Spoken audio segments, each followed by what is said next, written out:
Hello there, this is Victor Prost speaking to you, anarchist artist. Okay, this is the third video on the subject of the anarchist on human nature. And before digging into this video, please take a look at the first video in the series of videos, first and the second videos, this being the third. Now, to continue on, once you've heard those videos, then we've built up a structure here in the counter-argument. Basically, just to recap, is that the reason why I would tackle this whole subject of human nature is because I do believe that the problems that we are facing today in the political realm comes from the springboard and is at root a philosophical issue, and you just can't dive into partisan politics and by voting and attempting to cajole this violent institution called government by playing within the game, within the realm of politics exclusively, at least. A whole argument there.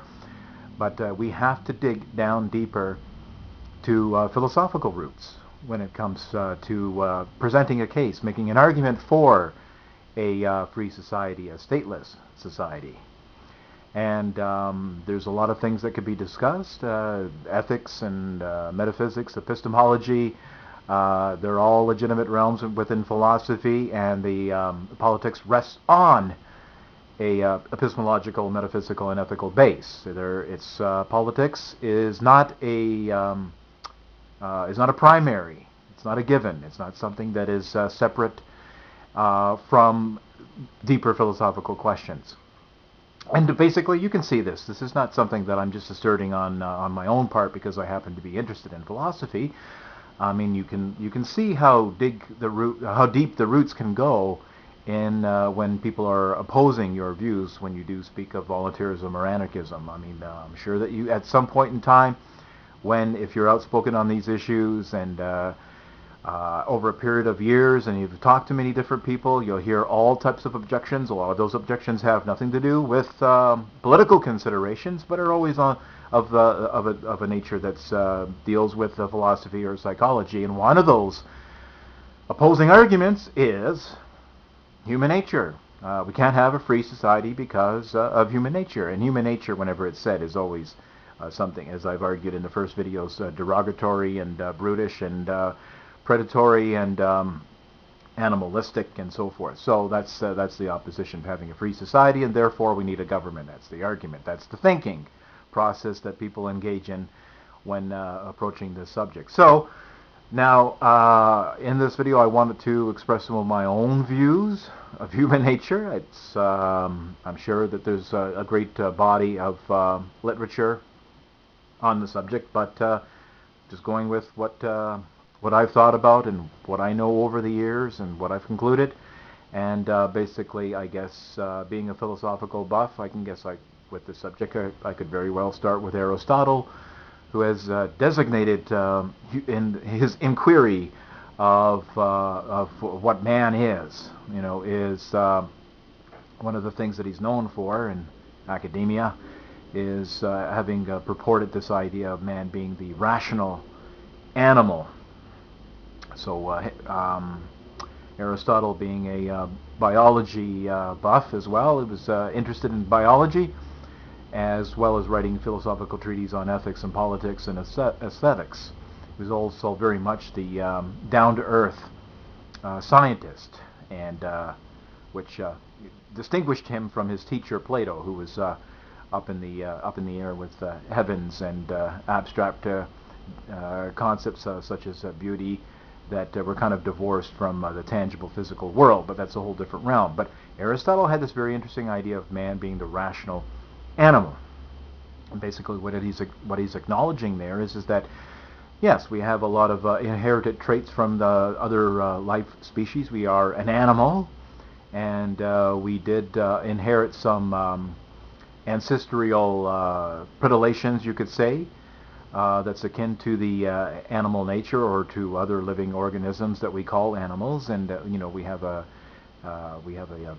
driving. When we feel hunger, we'll hunt, and we can be predatory and territorial and all of those things. We have common traits with animals. But within this definition, though, or this idea of rational animals, that we also have which is in the phrase gives it away already. We are rational as well.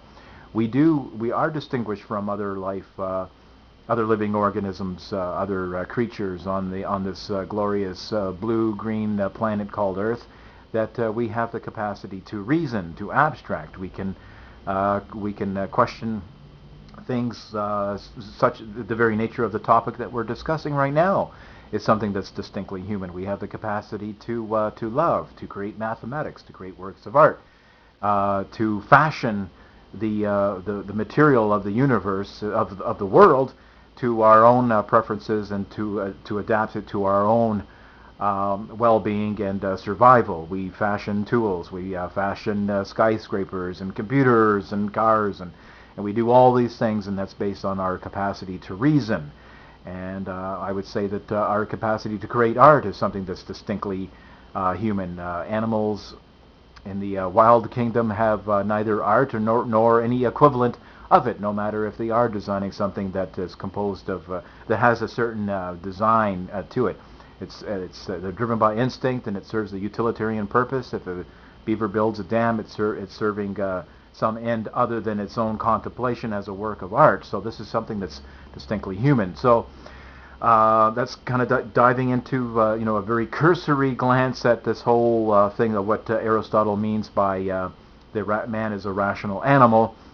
But it's important to at least touch it on the base of that. I'm limited in these times and videos. I'd love to do maybe I could go on doing a series if you're interested in exploring these thoughts even further. But anyway, that's the point here, is that man is the rational animal. So I think that what people when they oppose your ideas as you express them of a voluntary society based on the non-aggression principle, a stateless society, a free society, whenever they trot out human nature at you, they're only focused on one thing. Okay, the animal part, the animalistic part, which is even distorted and exaggerated beyond beyond the original confines of what Aristotle meant when he said rational animal. I mean, this the idea of animal has become like this monstrous kitten-burning troll, ugly, despicable, sin-ridden, id-saddled thing. It's way beyond what Aristotle meant when he said simply man is a rational animal. And I argued that in the first video, that our distortions and misconceptions and polluted ideas of what human nature is all about is based on Christianity's original sin and Freudian thought of the id and psychoanalysis, and the perversion of Darwinian thought to something that was a biological scientific enterprise became something of a social political stance, survival of the fittest, Darwinian socialism and things like that. So suffice to say that not only has Darwin's ideas been polluted with misconceptions, it also has brought a very negative force towards conceptions and thinking rationally when it comes to human nature. Okay, so basically regarding my own views of human nature, we can see. I mean, I guess I'm an empiricist. I'm a tangible, factual kind of guy looking at the world and looking around me. I'm a visual artist, so it does help to keep your eyes focused on reality. And I like to draw, and I have political and sociological leaning paintings, so I am paying attention to people. I am really watching them as an artist, and and wearing my secondary hat as a philosopher, I guess you could say. I'm watching what people do, and what I see is an incredible diversity of everything on the spectrum, from appalling evil to great heroic feats of goodness, and everything on the continuum in between, all the grayscales. If you want to introduce a lot of grayscales, I see it all. Okay, fine. There's a lot of things happening there, but people, when they speak of human nature, they have the eye on one thing, the animal, the perverted definition of Aristotle's meaning of animal, rational animal. People just have their eye on that. Animal, ugly, evil, human nature, evil. That's all human nature is, evil. This is what they're coming at you with. And that's their entire argument. Like I said before, we can't have a stateless society. Why? Well, because of human nature. Oh, okay. And that ends the discussion. No definitions of human nature. I mean, this is just lazy, intellectual, sloppy, philosophical laziness, and illiteracy, I have to say as well. But the fact of the matter is that the human beings are comprised of many different things. We have a great deal of depth and scope. There's a lot going on there, and a lot of good things, a lot of bad things. And the reason why you will find good and bad things, I would further argue, in making the case of pinpointing my own ideas on human nature, is that we have free will. Okay, so I know, I understand that free will itself is fraught with a lot of philosophical problems as well. I know the free will versus determinism, and I'm aware of all the arguments. A separate video altogether to talk about free will.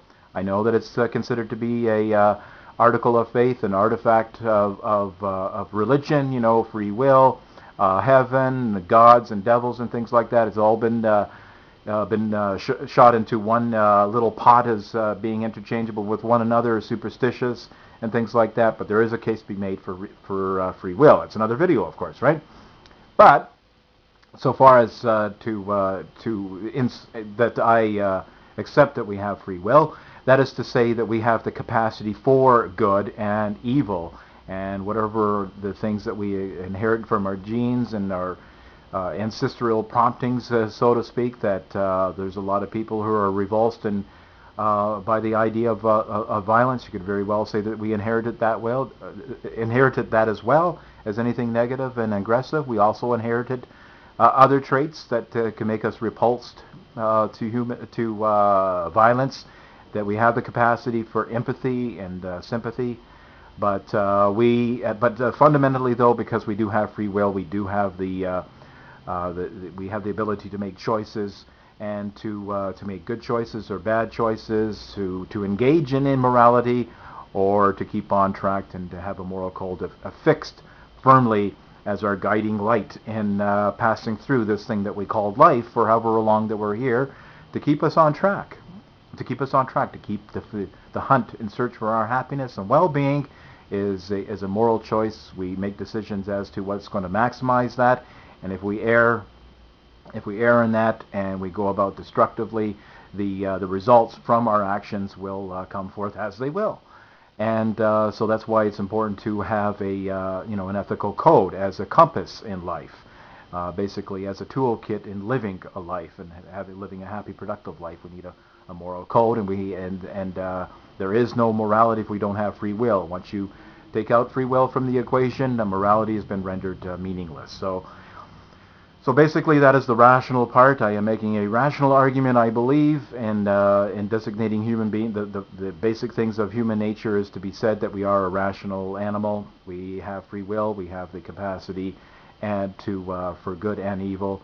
And there you have it. And I would just basically argue as a philosophical anarchist that as soon as you give people a limited amount of people immense power over the rest of other human beings, that you will find that is a magnet, that it draws upon the very negative parts of our human nature. Okay, well let's put it that way. There we have the capacity for good, we have the capacity for evil. And it is their capacity for evil that is the reason why we can't have a government that holds an exclusive monopoly on the use of force. There's nothing that I have to be asserted. The libertarian or the anarchist or the voluntarist has been vindicated time and time again. Time and time again. We can see that it's even becoming more clear today. So that's all I wanted to say on this subject. This is Victor Pross, anarchist artist. Thank you for listening. Pop goes the culture.